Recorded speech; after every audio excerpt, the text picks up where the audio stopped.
Okay, so you can see why there was an enormous amount of doubt at this time, and very good reason for it. The traditional world was crumbling in all sorts of ways. There were all sorts of horrible tensions in there, leading to bloody wars. And at the centre of those wars was an intractable dispute, which seemed very, very pointedly to raise a fundamental philosophical problem. How can we know what's right? Well, very soon things started happening in the realm of science, and let's just see how that came about. Aristotelian science was based on a very commonsensical idea. Actually, an idea Aristotle had got from the pre-Socratic philosopher Empedocles. There are four elements: fire, air, water, and earth. Everything we see is made up of this mixtures of these basic four elements. Now, these things have natural motions. For example, if you take something that's made primarily of earth and you let go of it, it falls. We're used to that. Earth has a natural motion downwards. Fire has a natural motion upwards. Well, this all makes sense. Things made of earth are seeking their natural place. The natural place of earth, material made of earth, is the centre of the universe, the centre of the earth.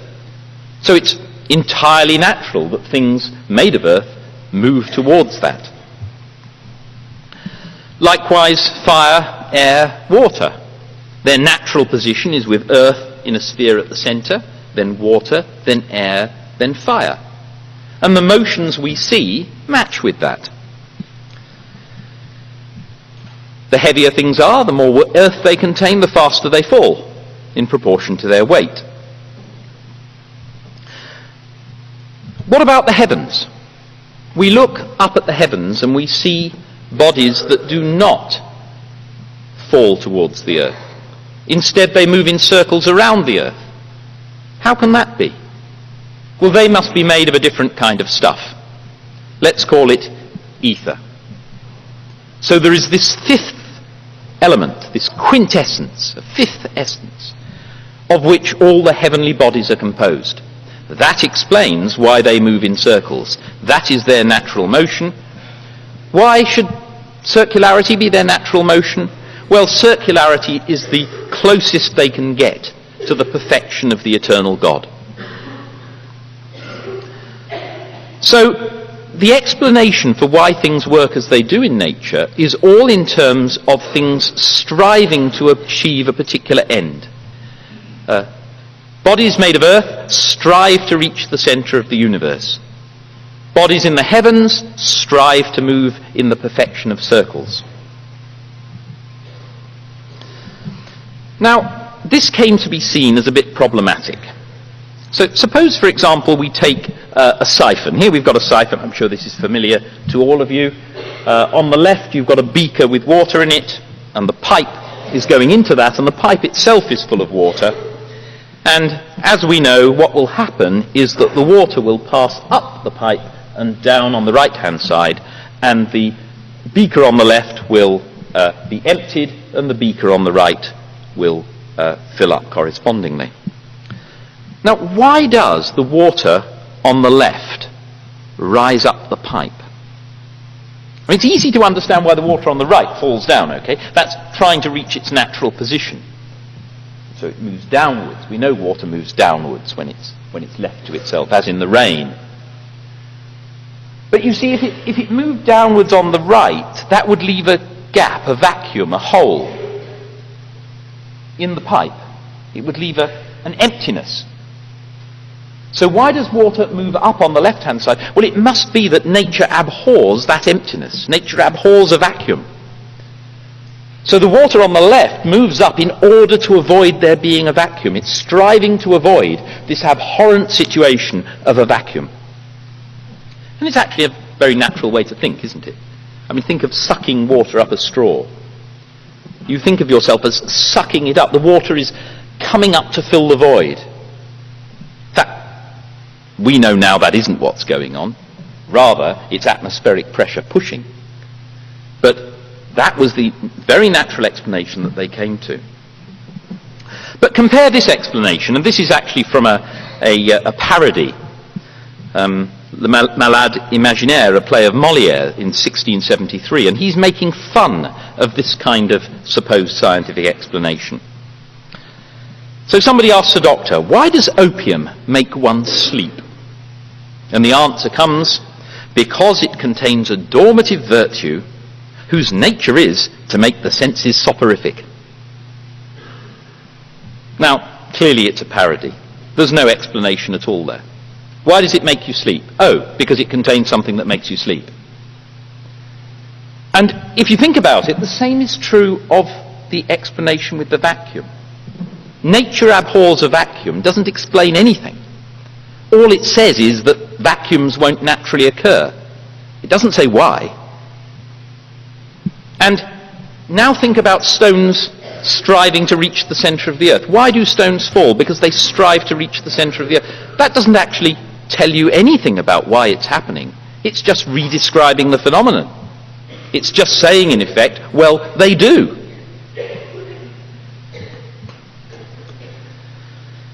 Now, not only was Aristotelian science very unsatisfactory from this point of view, simply saying that something does X because it wants to do X doesn't actually give you any explanation at all, but there were specific problems with it. Take the flight of a cannonball. How does a cannonball fly? Well, roughly, it's a parabola. The shape of the curve when it falls is almost the same as the shape of the curve when it's going up into the air. Slight difference because of air resistance, it'll slow down a bit, but more or less it's a parabola. But you go and look at pictures at the time, just before the early modern period, look at pictures of cannonball flight, and you'll see they describe it like this. As though at the end of the flight it's dropping almost vertically. And that's because their theory of motion would imply that. While there's an initial impetus from the explosion, sure, the cannonball can keep going horizontally. But as soon as that impetus goes, it just restores its natural motion, which is downwards. Or take a sledge sliding on flat ice. Suppose you've got a lake of water that's frozen over. So it's very smooth, very flat ice. And you push a sledge on it, and then you let go. What happens? The sledge keeps going. How can that be? Once you've stopped pushing, how is it that the sledge keeps going? Well, Aristotelians came up with various explanations. They said, oh, well, as it goes through the air, it sets up vortices of air, and the vortices keep pushing it. That's why it keeps going. None of these explanations was very satisfactory.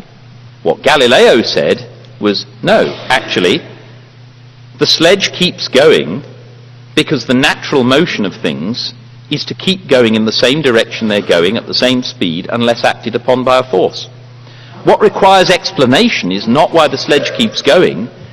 What requires explanation is why it stops.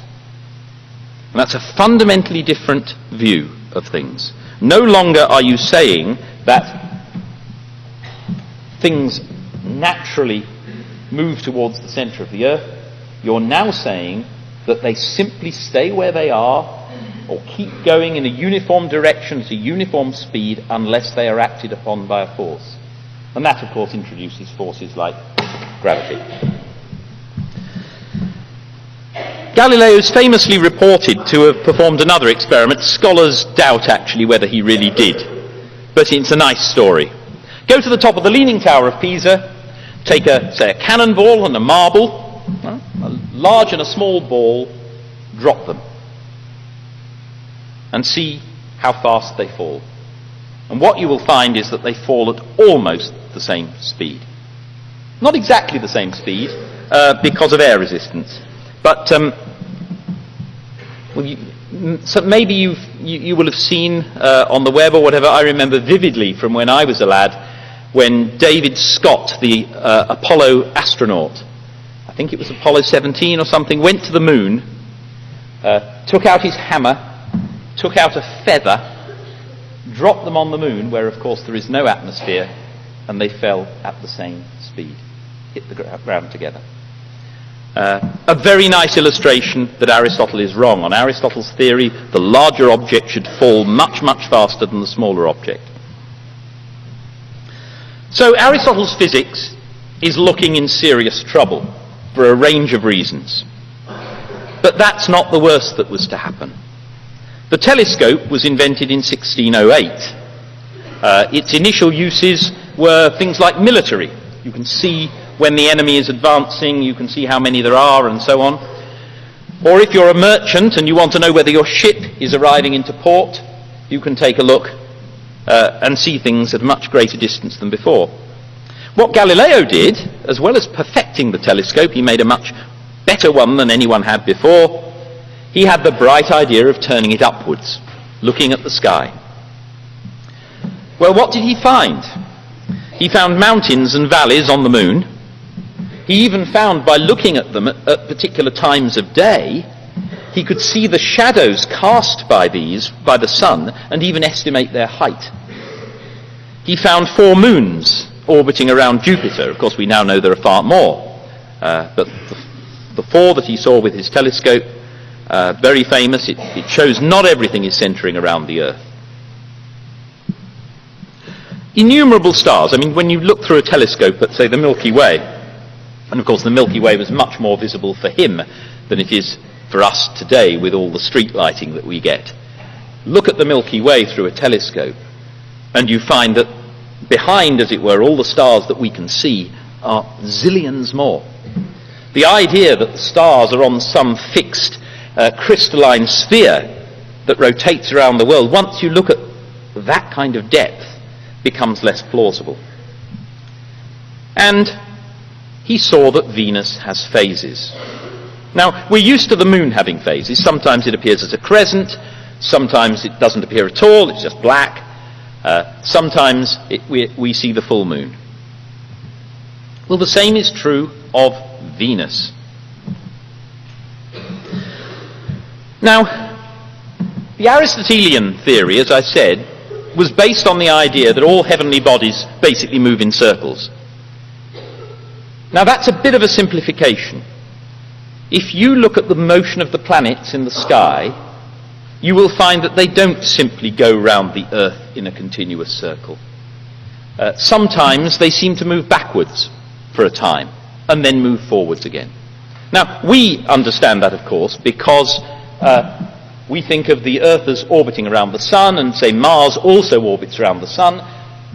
And so we've got a complication of 2 different motions added together, which means that in general Mars will move in a consistent direction around the Earth, but sometimes, as it were, the Earth overtakes it, so Mars seems to go backwards. So how did the Aristotelians deal with that? I mean, how did they explain the fact that the motion of the planets visibly was not just a straight, consistent circle? Well, they explained it in terms of planets moving on circles around circles. So instead of simply having a circle like that, you might have an arrangement like this, where a planet is moving on one circle that goes around another circle. And by doing that, they were able to give an account of the position of the planets in the sky that worked out pretty well, of the order of 5 degrees plus or minus. So not great, but enough to keep them relatively content. Now, in order to explain the motion of Venus in the sky, there's a bit more of a problem. You see, Venus, as we know now, is closer to the Sun than the Earth is. Its orbit is within the Earth's orbit. So that means that Venus never gets more than a certain angle away from the angle of the Sun, which is why Venus is morning star and evening star, okay? It only appears in hours fairly close to the Sun's appearing. So how do you explain that within an Aristotelian model? Well, the way it was done was developed by an Alexandrian called Ptolemy, very famous. He had the Sun moving around the Earth and Venus orbiting around a point on the line between the Earth and the Sun. Okay, so Venus went like that. Here's the Earth, the Sun is going round, and Venus is going round like this, always roughly between the Earth and the Sun. Here's the problem. Imagine what you see from the Earth when you look at Venus, when Venus is illuminated by the Sun like that. What you see is a crescent. Agreed? you never see a full Venus. You cannot see a fully illuminated Venus. You can only see a fully illuminated Venus if Venus is sometimes on the other side of the sun. Even then, of course, you never see it fully illuminated because the sun would be in the way, right? The sun is far too bright. But the point is that what we do see is Venus nearly full. When the sun has just gone down, there's Venus nearly full, and the only possible conclusion is that Venus is on the other side of the sun from us at that point. So these precise astronomical observations really caused immense problem for the Aristotelian worldview. They blow it apart. Okay, so that helps to explain why Galileo was such an important figure, had a great influence on Descartes as well. And as I've said, it's not just the detailed astronomy that is the problem, it's the whole conception of science. Aristotelian science was based on purposes, what's called final causation, things striving to reach a particular final state. Whereas Galileo preferred a model based on efficient causation, one thing bashing into another, making it move. Matter doesn't strive. It's not that material things have some sort of desire to reach a particular state. Instead, things happen because one thing acts on another, pushes it, as in billiard balls banging into another, or as in water in a pipe, pushing it along. So the outcome doesn't depend on some foreseen final state. It depends on where the causal sequence happens to lead. And so you get the ideal of the mechanical philosophy. The paradigm, the sort of standard thought about efficient causation is mechanical contact. That is intelligible. The Aristotelians had said that things move because they're striving to reach a particular situation. They thought that was intelligible. They thought that made the world comprehensible because it made physical things act in the same sort of way as we do. But the advocates of the mechanical philosophy, the early modern period, wanted to say, no, that isn't the right kind of intelligibility that we should be looking for. We should understand causation in terms of one thing bashing into another. The familiar contact of billiard balls, or, as I've said, pressure of water in a pipe. That seems both genuinely explanatory and genuinely intelligible.